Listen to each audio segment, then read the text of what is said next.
पद्मनाभं सुरेशं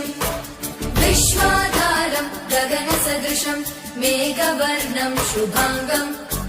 लक्ष्मीकान्तं कमलनयनं योगिविद्यानगम्यं वन्दे विष्णुं भवभयहरं सर्वलोकैकनाथं शान्ता